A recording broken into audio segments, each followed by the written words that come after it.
का प्रचार, दिग्गजों की भरमार, प्रचार धुआंधार, वार पलटवार, राजनीति में आर पार।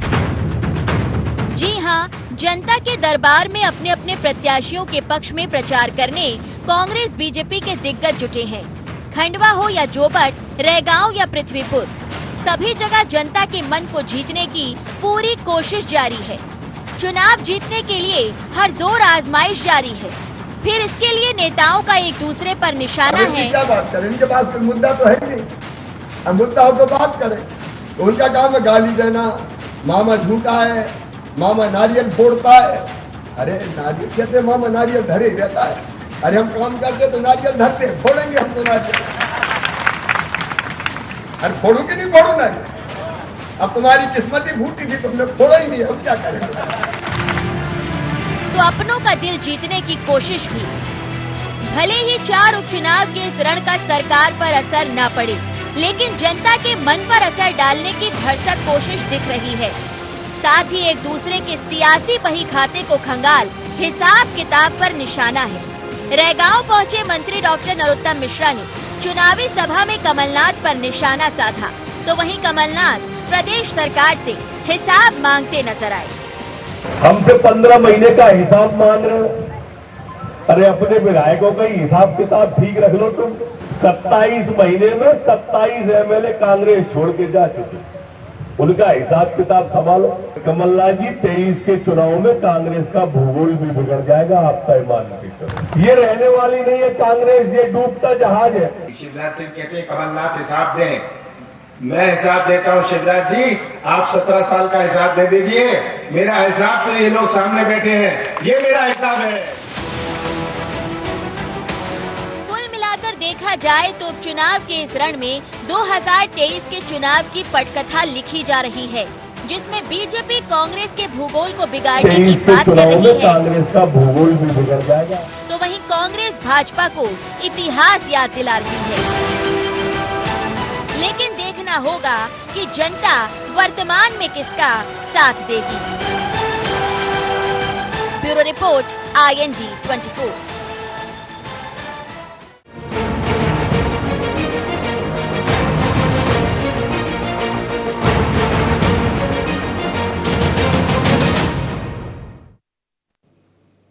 नमस्कार, IND एजेंडा प्रचार धुआंधार में आपका स्वागत है। मैं हूं आपके साथ नवीन पुरोहित। चर्चा को विस्तार देंगे, उसके पहले IND एजेंडा के मुख्य बिंदुओं की तरफ एक निगाह डालते हैं। क्या उपचुनाव के परिणाम करेंगे 2023 का रास्ता साफ? सियासी वही खाते में कौन पास कौन होगा फेल? क्या कांग्रेस के अपनों ने बिगाड़ा सियासी खेल? भूगोल इतिहास के पन्नों पर कौन लिखेगा वर्तमान का भविष्य? इन्हीं सवालों के साथ चर्चा में आप सबका पुनः स्वागत है। कल चुनाव प्रचार का आखिरी दिन है और उसके पहले आज पूरे दिन भर भारतीय जनता पार्टी हो या कांग्रेस, दोनों ने जमकर जोर आजमाइश की। जोर आजमाइश में दोनों एक दूसरे का हिसाब किताब मांगते नजर आए। निश्चित रूप से उपलब्धियों पर भारी आरोप प्रत्यारोप हैं और आरोप प्रत्यारोप के इस दौर में ये 4 उपचुनाव इतने महत्वपूर्ण दिख रहे हैं कि ये भले ही सरकारों के समीकरण बनाएं या बिगाड़ें, उससे कोई फर्क नहीं पड़ता। न इससे सरकारों के समीकरण बनेंगे बिगड़ेंगे, लेकिन 2023 के समीकरण किस तरह से रहेंगे, 2023 पर जो व्यवस्थाएं रहेंगी राजनीतिक दलों की, उसके हिसाब किताब में ये जो 4 उपचुनाव हैं वो बहुत बड़ी कड़ी सिद्ध होंगे। इसी मुद्दे पर करेंगे चर्चा। हमारे साथ चर्चा में शामिल हैं ब्रज गोपाल लोहिया जी, भारतीय जनता पार्टी के नेता हैं। प्रताप भानु शर्मा जी, पूर्व सांसद कांग्रेस के हमारे साथ हैं। आदरणीय वरिष्ठ पत्रकार हमारे मार्गदर्शक राघवेंद्र सिंह साहब हमारे साथ हैं। आप समस्त महानुभावों का बहुत बहुत स्वागत है। सीधा सवाल कर लेता हूं। ब्रज गोपाल जी, 17 सालों का हिसाब मांग रहे हैं कमलनाथ जी आपसे और कह रहे हैं हमें 15 महीनों में हमें काम तो करने नहीं दिया, हिसाब क्या मांगोगे, हमारा हिसाब तो ये जनता है। नवीन जी, हम 17 सालों का भी हिसाब देंगे और पिछले 17 महीने का भी हिसाब देंगे। हिसाब देने से भारतीय जनता पार्टी कतराती नहीं, क्योंकि हमने काम किया है, और जब हमने काम किया है तो हमारे पास बताने बहुत कुछ है। और जब हम बताने जा रहे हैं, मैं 17 महीनों की बात अगर आपसे करूं तो ये कमलनाथ जी 15 महीने में इनके कार्यकाल के दौरान कोविड की शुरुआत हो गई, परंतु एक टेस्ट उसका हो सके इसकी लैब मध्य प्रदेश में नहीं थी। ये हमने आज मध्य प्रदेश में 52,000 से ज्यादा अभी टेस्ट हुए हैं, आज की रिपोर्ट बता रहा हूं आपको। ये स्थिति किसने पैदा की? ये भारतीय जनता पार्टी की सरकार, शिवराज जी की मेहनत है, जिसके कारण हम ये सब उपलब्धियां हासिल कर पाए। आज मध्य प्रदेश जो दिग्विजय सिंह जी ने हमें दिया था, गड्ढा युक्त अंधेरा प्रदेश, उसको आज रोशन प्रदेश, सड़कों से युक्त प्रदेश, ये अगर बनाने का काम हुआ तो भारतीय जनता पार्टी की सरकार के दौरान हुआ है। हम पिछड़ा और क्या कहें उसको, हम ऐसे प्रदेश में हमारी गिनती की जाती थी। आज मध्य प्रदेश विकसित प्रदेश है और समृद्ध और आत्मनिर्भर मध्य प्रदेश की ओर आगे बढ़ रहा है, तो भारतीय जनता पार्टी और शिवराज जी की सरकार की देन है। जहां तक कमलनाथ जी का सवाल है, आप 15 महीने की एक उपलब्धि नहीं बता सकते। 10 दिन में कर्ज माफ करने वाले लोग आज भारतीय जनता पार्टी की तरफ देख रहे हैं।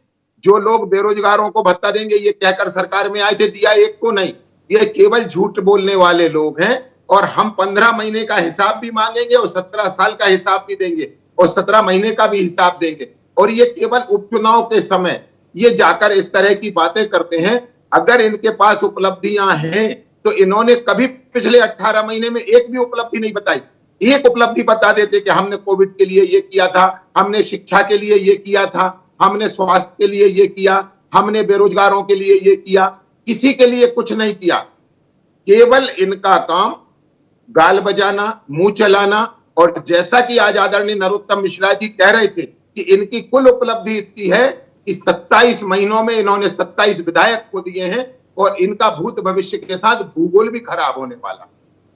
प्रताप भानु जी, सुन रहा हूँ लोया जी को। आप क्या गणित तो बिगाड़ ही रहे हैं, कह रहे हैं भूगोल भी बदल देंगे। जहां जहां पर आप हो उन विधानसभाओं में पहले आपके विधायक रिजाइन करेंगे, फिर उपचुनाव के माध्यम से जनता के बीच में जाएंगे और जीत कर आएंगे। मुझे नहीं लगता कि भारतीय जनता पार्टी में इतनी क्षमता है कि कांग्रेस का भूगोल भी बदल दे। और वो भूगोल की बदलने की परिभाषा क्या होती है, पहले तो लोया जी ये समझ लें क्या बोल गए उनके मिश्रा जी, नरोत्तम मिश्रा। भूगोल का क्या क्या मायने है?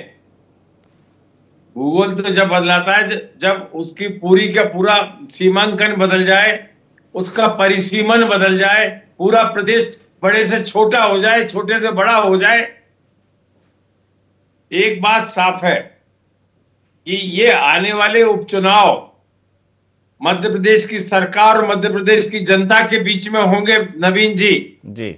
और जिस तरह से जनता परेशान हुई है इन 18-19 महीनों में, महंगाई चरम सीमा पर, लोगों को खाने के लिए खाद्य तेल नहीं मिल रहा, पेट्रोल डीजल रसोई गैस दुगने तिगने भाव हो गए।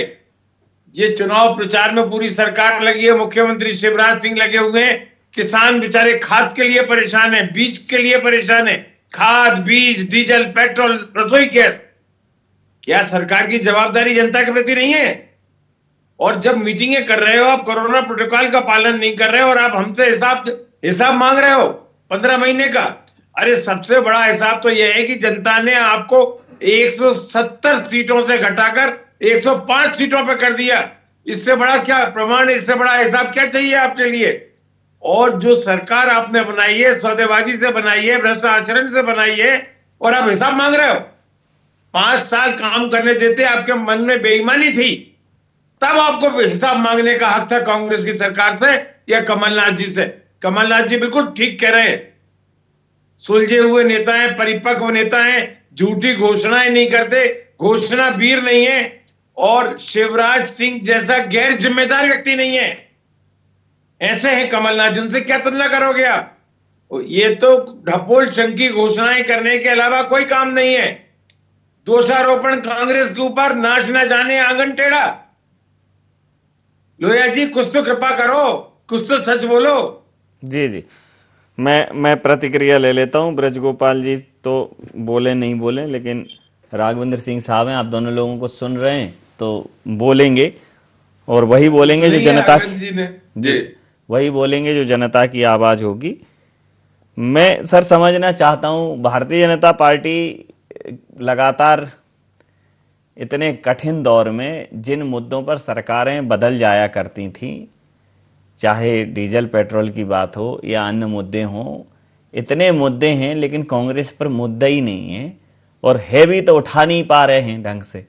और जो मुद्दे भारतीय जनता पार्टी सामने लाई है वो मुद्दे लोगों के जेहन में इस कदर हैं, चाहे वो सीमाओं की सुरक्षा की बात हो, चाहे राष्ट्र के स्वाभिमान की बात हो, अन्य तमाम विषय हैं, लोग उस पर सेक्रीफाइस करने को तैयार हैं। लोग एक बदलाव महसूस कर रहे हैं, देश के अंदर एक राजनीतिक चेंज जो उनको बदलाव उनके अंदर आया है, वो उस पर महंगाई को मुद्दा नहीं मान रहे हैं, क्योंकि इसी दौर में जीएसटी के बाद, नोटबंदी के बाद, इस दौर में लगातार चुनाव हुए हैं और जनता ने भारतीय जनता पार्टी को चुना है। राहुल गांधी जी कहाँ ट्वीट करते हैं, राहुल गांधी जी कहाँ स्ट्राइक करते हैं, राहुल गांधी जी किस बात को उठाते हैं, वो निश्चित रूप से मुद्दे वाली होती है, कांग्रेस की बातें मुद्दे वाली होती हैं, लेकिन जनता नहीं उनके साथ खड़ी हो पा रही है, बावजूद सच्चाई के नहीं खड़ी हो पा रही। तो कहाँ कमी हो रही है सर? आपने कहा कि कांग्रेस जनता के बीच खड़ी नहीं हो पा रही जी। इसके पहले प्रताप भानु जी कह रहे थे कि जवाबदारी की बात हो रही थी जी। मेरा कहना यह कि जवाबदारी दोनों पक्षों पर लागू होती है, सरकार पर भी और प्रतिपक्ष पर भी। अगर मुद्दे बहुत सारे हैं तो फिर कांग्रेस प्रतिपक्ष के नाते मुद्दे लेकर जनता के बीच क्यों नहीं जा रही? अगर वो जनता के बीच नहीं जा रही, ड्राइंग रूम पॉलिटिक्स कर रही है, तो फिर ये बात टीवी डिबेट पर तो आ सकती है, अखबारों में छप सकती है, लेकिन जनता के दिलों में छप जाएगी इसकी गारंटी कम होती है। मुझे लगता है कि कांग्रेस, प्रताप भानु शर्मा बहुत वरिष्ठ लीडर हैं, वो इस बात को समझ रहे हैं, लेकिन उनकी मजबूरी है कि वो ऑन कैमरा नहीं बोल सकते। कमलनाथ जी बहुत अच्छे लीडर हैं, लेकिन वो ड्राइंग रूम की पॉलिटिक्स के मास्टर हैं। वो रणनीति बना सकते हैं, लेकिन उनकी रणनीति को इंप्लीमेंट कौन करेगा? नवीन जी जी। और बीजेपी इस बात में मास्टर है कि किस तरह से मुद्दे छीनना चाहिए और किस तरह से मुद्दों से ध्यान भटकाना चाहिए। आप ये देखिए कि चुनाव के चलते एक मास्टर स्ट्रोक, सचिन बिरला कांग्रेस छोड़कर भाजपा में आ गए जी। अब पूरी कांग्रेस इस बात को डिफेंड कर रही है कि बीजेपी विधायकों को हमारे ले जा रही है और भाजपा कांग्रेस में हो गई। अब वो सारे मुद्दे गौण हो गए, किसानों की खाद का, महंगाई का, ये सब खत्म। आप देखिए कि ना तो कांग्रेस इन मुद्दों को लेकर जनता के बीच जा रही है, अब बीजेपी ने एक विधायक ले लिया, अब पूरा चुनाव उसी पे केंद्रित हो गया। तो ये चतुराई कांग्रेस के पास उस पर ड्राइंग रूम में तो है, लेकिन सड़क पर नहीं है। दिक्कत यही है जो आपने कहा कि मुद्दे हैं लेकिन वो जनता तक नहीं पहुंच पा रहा है, ये सबसे बड़ी दिक्कत है। नवीन जी जी, मुद्दे हैं सर, आप जनता तक नहीं पहुंच पा रहे हो। प्रताप भानु जी, क्या है ये जो है भानु का जो प्रताप है, भानु का जो तेज है, जो चमक है, उस पर ये जो बादलों की तरह छा जाते हैं भारतीय जनता पार्टी वाले, और छा नहीं जाते हैं, बरस भी जाते हैं। कमाल की बात ये भी है। नहीं, अब राघवेंद्र जी की बात को मैं काट तो नहीं सकता। वो एक वरिष्ठ पत्रकार हैं, अपना अध्ययन रखते हैं, अपना चिंतन रखते हैं, और मैं महसूस करता हूं कि कांग्रेस में ग्रास रूट तक पहुंचकर और तेजी से आंदोलन करने की आवश्यकता है। जन भावना आज सरकार के खिलाफ हो चुकी है, पर उसको बिल्कुल कैपिटलाइज करना चाहिए, या उन मुख्य मुद्दों को जिस तरह से कांग्रेस को हाथ में लेना चाहिए, वो मुझे ऐसा लगता है कि भाजपा की झूठ के प्रभाव में वो पीछे दिखाई नहीं देते।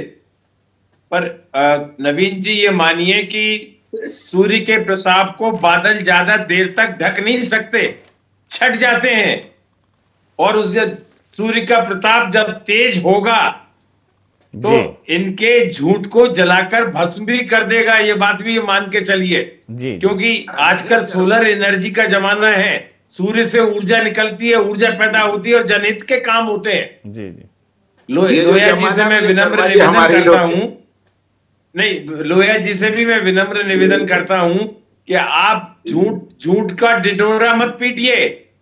आपकी सरकार कुछ नहीं कर पाई, वो पीछे के दरवाजे से बनी हुई भ्रष्ट आचरण की सरकार है, जिसने जनमत से बनी हुई चुनी हुई सरकार को गिराकर नहीं, आपने अपनी सत्ता लोलुपता का शर्मा जी आप भी जानते हैं, ध्यान प्रकट किया है। आप भी समझते हैं, अरे बोल लेने वो नहीं समझते कुछ, बोल लेने दीजिए आप अपने नंबर। अरे मुझे अपनी बात तो, सच बात तो कहने दो। भाजपा के नेताओं में सच बात सुनने का मादा ही नहीं है नवीन जी। जी। पूरा मध्य प्रदेश जान रहा है। अब ठीक है, जैसा मैंने कहा कि जनता परेशान है, महंगाई से परेशान है, बेरोजगारी से परेशान है, किसान को खाद नहीं मिल रहा, बीज नहीं मिल रहा, पेट्रोल डीजल के भाव दुगने हो गए, उन्हें समर्थन मूल्य नहीं मिल रहा।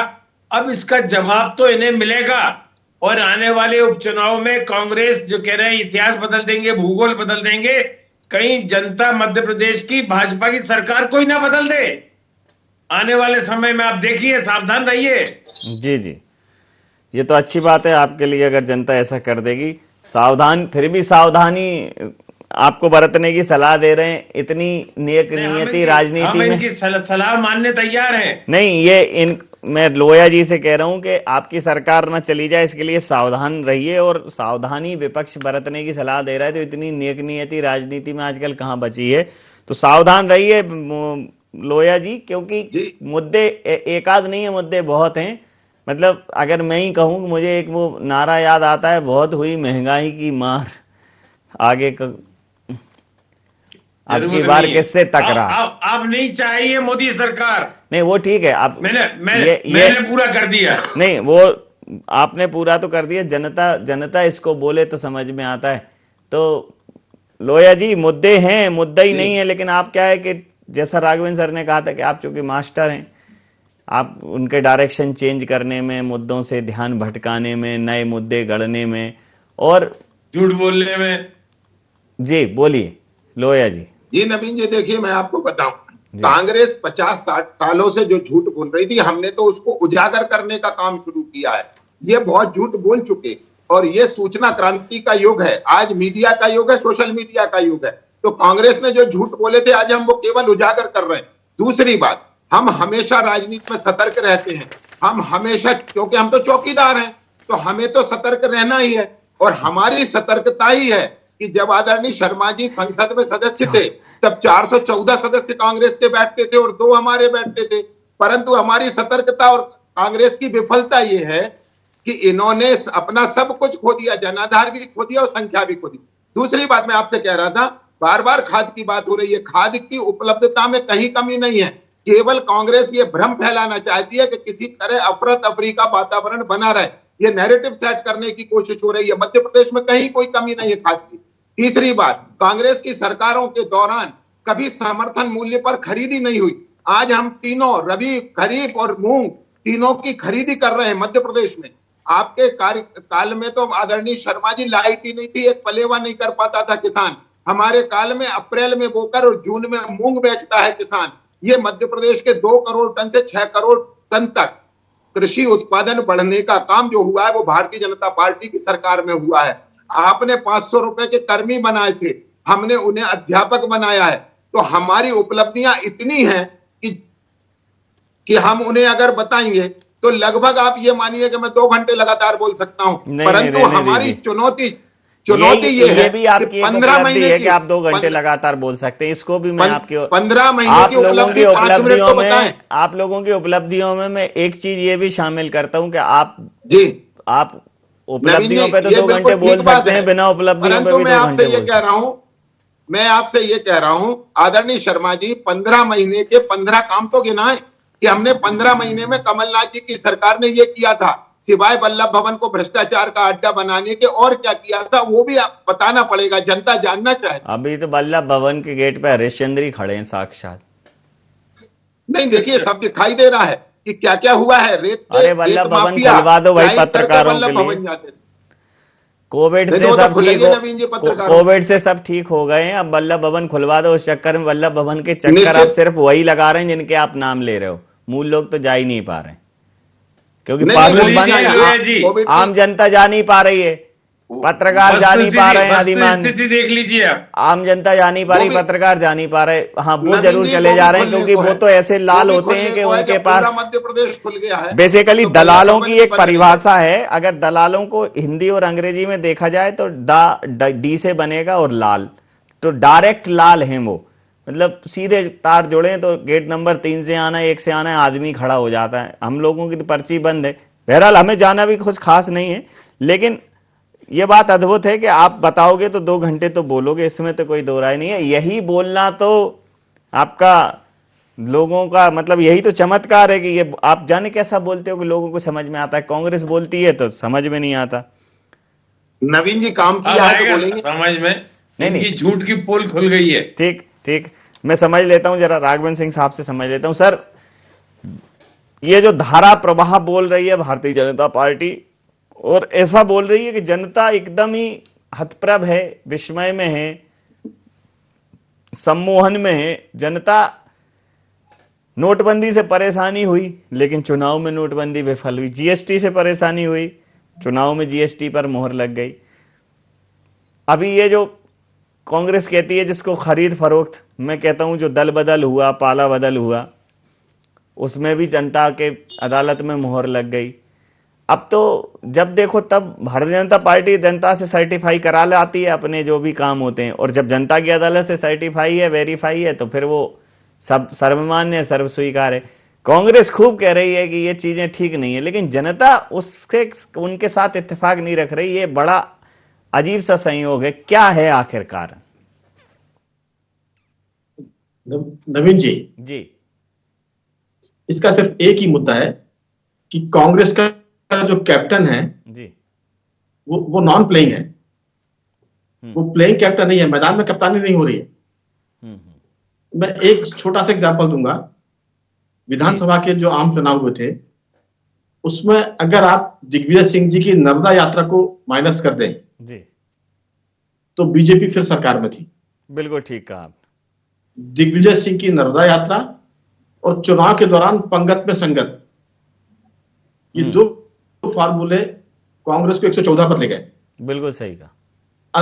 असल में कैप्टन मैदानी चाहिए। कमलनाथ जी मैदानी कैप्टन नहीं है। कैप्टन या एक्स्ट्रा वाला जो एक्स्ट्रा खिलाड़ी होता है वही कैप्टन है, जो फील्ड के बाहर रहता था। तो अब ये दिक्कत, ये धर्म संकट है कांग्रेस का। कांग्रेस के लोग इसको बोल नहीं पा रहे। दरअसल ये जिस दिन ये संकट खत्म होगा, उस दिन मुकाबला बराबरी का हो जाएगा। जी, बिल्कुल ठीक कहा आपने। अभी तो अब जी सर। तो बस ये है कि अभी जनता के सामने खराब और कम खराब में से चुनना है, तो जो कम खराब है वो चुन लिया जाता है। लेकिन दमोह के चुनाव ने बता दिया है कि सरकार दल बदलू को भी कई बार स्वीकार नहीं करती है। अलग बात है कि उसमें भाजपा का सेबोटेज भी था, असंतोष था, लेकिन उस चुनाव ने चौंका दिया है कि अगर आप दल बदल के चुनाव लड़ेंगे तो हो सकता है कि आप 17,000 से हार भी जाए। तो वो एक अच्छा साइन है। देखते हैं ये साइन कितना आगे बढ़ता है। बिल्कुल ठीक कहा आपने। समय सीमा के चलते मैं ये चर्चा यहाँ समाप्त करूंगा। आप समस्त महानुभावों का बहुत बहुत धन्यवाद, बहुत बहुत आभार। धुआंधार प्रचार है, रणीय आर पार है, चारों दिशाओं में माहौल चुनावी है, और कहने को सीट की संख्या बस 4 है। लेकिन ये जो 4 की संख्या है, ये चारों दिशाओं में गूंज रही है। और ये जो चुनाव हैं वो नाक और साख का सवाल है, चुनाव प्रतिष्ठा का सवाल है, चुनाव भविष्य का भी सवाल है। ये भविष्य तय करेंगे कमलनाथ जी का, ये भविष्य तय करेंगे भारतीय जनता पार्टी का, ये भविष्य तय करेंगे उन लोगों का जो दल बदल कर आए हैं, और ये भविष्य तय करेंगे जनता का भी कि जनता इसमें किसका सिलेक्शन करती है। तो IND एजेंडा में नहीं, आप बने रहिए IND 24 के साथ और देखते रहिए IND 24। नमस्कार।